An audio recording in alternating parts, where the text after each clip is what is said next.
Hey everybody, welcome back to another new comic book day little webisode thing that I'm doing these days for our little YouTube channel here. Did you miss me?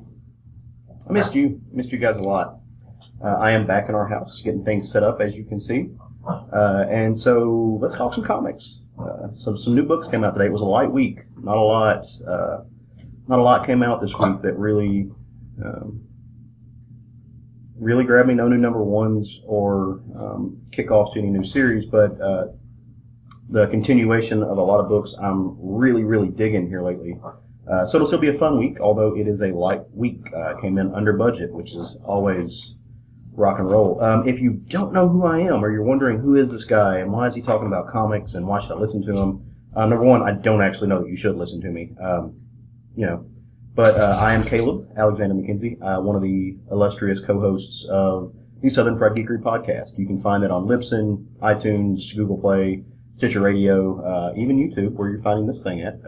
We're all over the place. Listen to us. We put out new episodes every Sunday, and we're getting into all kinds of shenanigans. We talk about news. We talk about what's happening in the world of geek culture. Every once in a while, we have an interview or something like that.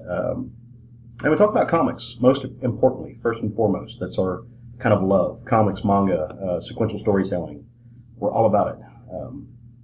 Because it's our hobby. It's our fun. It's what we do at the end of the day to blow off steam. Well, that drink. But, who doesn't? Speaking of drinking, I'm drinking water. Proof that I drink water. I think some people don't believe that. Well, let's talk about some funny books. So on top of the stack this week, Uncanny XMen 18. Rosenberg and Villa and Glasgow doing it. Last issue caused some controversy, and I think rightly so. And I think it meant to cause controversy, but maybe not in the way that it was intended, but it did. So I'm curious to see how they navigate that. I don't want to get too much into it in case you haven't read issue 17. This is not a place where I intend to spoil the plot for anyone, but there was a bit of a character death, and wasn't necessarily done in the best way. So we'll see. Anyway, look, at the end of the day, Matthew Rosenberg has proven to be a decent writer, especially when he's left alone. I didn't really care for whatever weird machination of three writers they were doing beforehand in that story.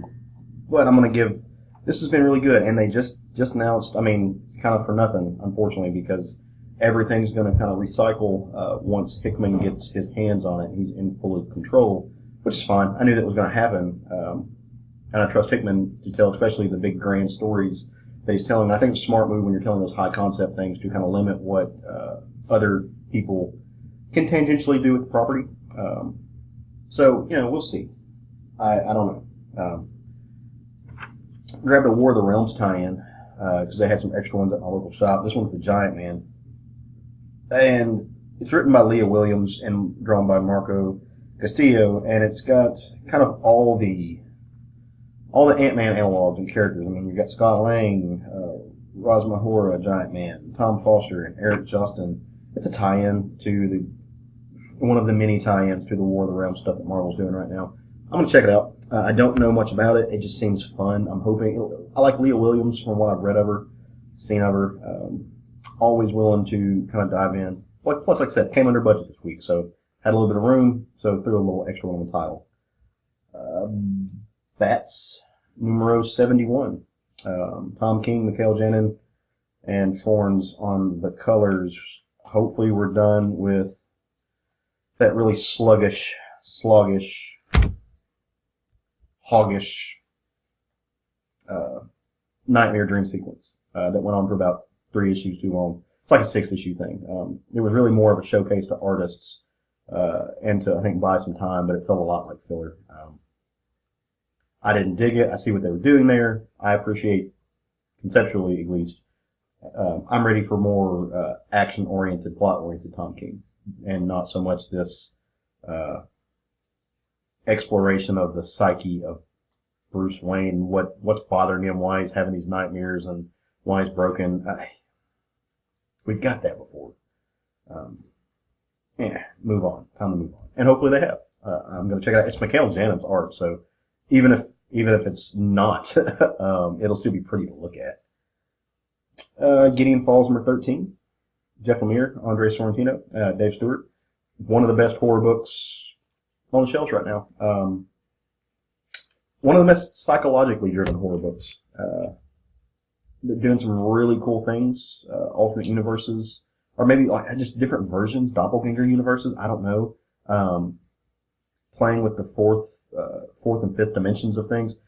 Essentially, what it seems like is that you've got two different dimensions occupying the same space and occasionally the same time. I don't know. It's weird. It's Jeff Lemire writing really good Jeff Lemire books. And so it's fun. I'm even wearing, oh no, I'm not. I was wearing it earlier today. I'm wearing my double page spread, little Judgy Dread shirt, but I was wearing a Gideon Falls shirt a few minutes ago, but it was hot. And I hate sleeves when it's hot, so I opted to take it off. Little Bird number 3. Darcy Van Polgeist, Ian Bertram, Matt Hollingsworth. Amazing art. The storytelling is great. Kind of curious, like it's going to be a mini-series, so I'm kind of curious what they're going to do. But amazing art. Very Jeff Darrow-esque work that Ian Bertram's doing. It's a lot. If you're not reading this, very much a dystopian society, mixed with like feudalism and imprisonment and the rights of women on some sort, but there's also a big dude with an axe who is named the Axe. It's fun. It's a really cool little story. If you like Jeff Darrow's art and his storytelling, because Darcy's got a little bit of that track too, you're going to like that book.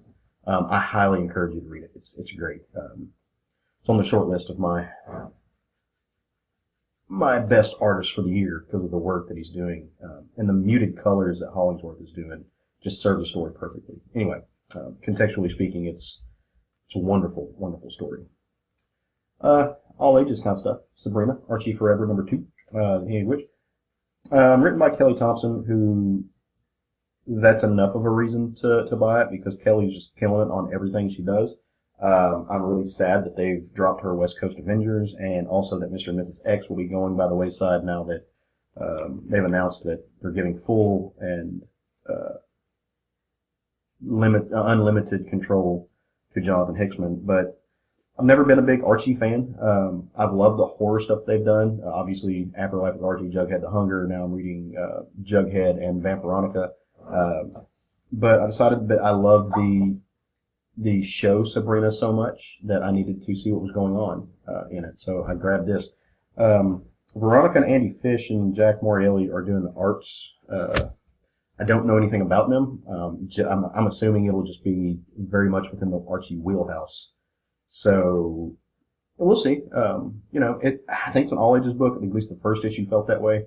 If nothing else, I'll give it to the kiddos, to my nieces who love that kind of stuff. So, I think the TV show is probably a little too dark for them to watch, so maybe they'll like Sabrina for the time until they mature a little bit and then can jump in and read the show. Marvel's event that nobody knows is an event. It carries on, War of the Realms. I love it.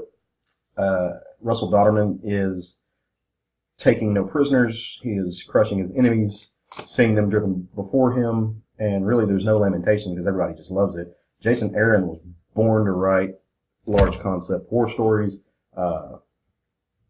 Very few people can write Thor and the folks surrounding Thor as well as him. Yeah, maybe. Obviously you've got some of the, Walt Simonson's the Thor, the King of Thor, but, man, that book is good. That book is good. And he's doing a really good job juggling the 5,000 tie-ins, and making each one of them blip, at least, on the plot, but not focusing so that he's wasting time. Man, Thor's mama, y'all. She's a badass. I love it. Staying in the Marvel wheelhouse. Got a lot of Marvel this week, guys. The only book that I think that is maybe better than Thor right now. Probably my favorite book that Marvel's putting out right now. And not just because I'm a huge mark for the Hulk, but because it's good. It's up for an Eisner. I mean, it's stunning. It's Al Ewing and Joe Bennett, Rui Jose and Paul Mounts. It's the Immoral Hulk. It is number 17. They are playing with the mythos of the Hulk, getting a lot of that mythology in there, throwing back to a lot of these characters that tie into his history and that make Bruce Banner who he is, giving you a horror book that's just stunning. Top-notch work, man. Al Ewing, dude, there's a reason that dude's a workhorse. There's a reason they are using him in the way that they are. He's good. So he's one of those that he'll never be somebody that I'll say, oh, best Marvel writer they've got right now. He's never going to be in line with guys like Hickman, which is fine. He doesn't need to be. He just needs to do his own thing. But as far as somebody who is dependable for good stories time and time and time again, it doesn't get much better than Al Ewing. He's a badass dude.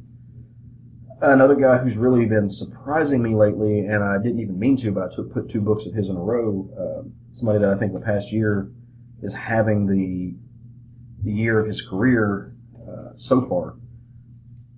Mr. Chip Zdarsky. Sorry about the glare, you guys. Spider-Man life story. It's essentially the story of Spider-Man aging in real time since his inception in the 60s. They go through the Vietnam War. I think now they're in the 70s. Now, in this book, they're going to be in the 80s. The last book I read is in the 70s. But essentially what happened is using the entire Spider-Man canon and saying what would happen if this took place in real time, playing with a lot of the side stories. So Craig on the show is more of the Spider guy. I'm never been a big web slinger fan. I don't dislike him by any means. He's just never been somebody that holds my attention that long. And that's fine. But this book is doing a lot of work with that and bringing it under the same house. And for somebody who has that big of a legacy, that big of a footprint, it's impressively done. Plus, it's drawn by Mark Bagley, at least this issue is. And, man,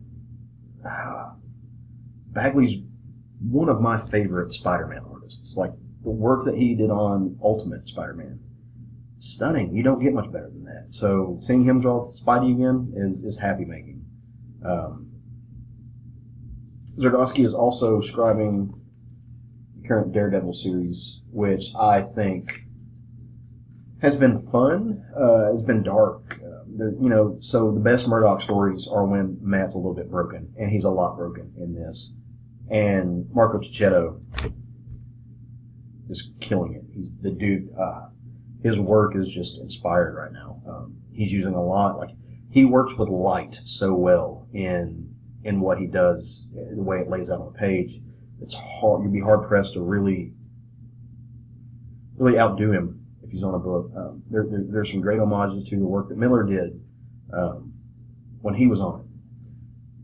And that's all my new books for the week. I did grab some back issue stuff just because I wanted to finish out some runs. And like I said, I had a little bit of room left over in the old comics budget, so I grabbed the last 2 issues of High Heaven, which is from Ahoy Comics. It's Tom Pyre, and I forget who the artist is off the top of my head. I haven't cracked these open yet to look at it.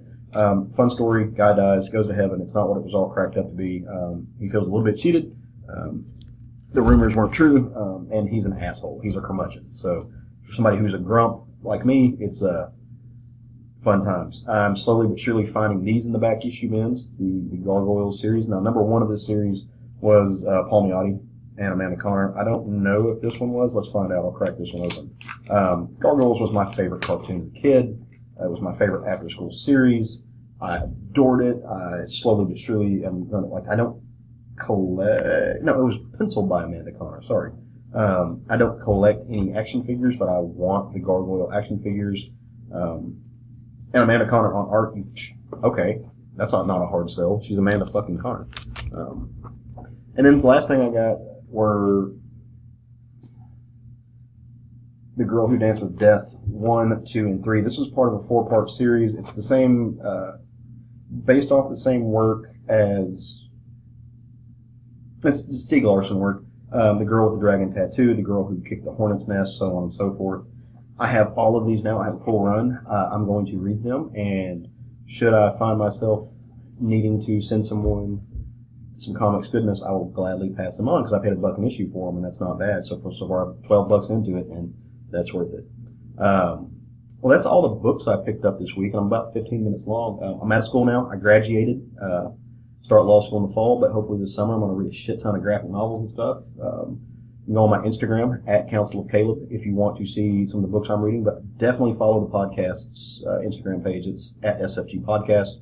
You can see all of us. We're all linked to that page, all 4 hosts, so you can go to our Insta pages, Twitter, so on and so forth.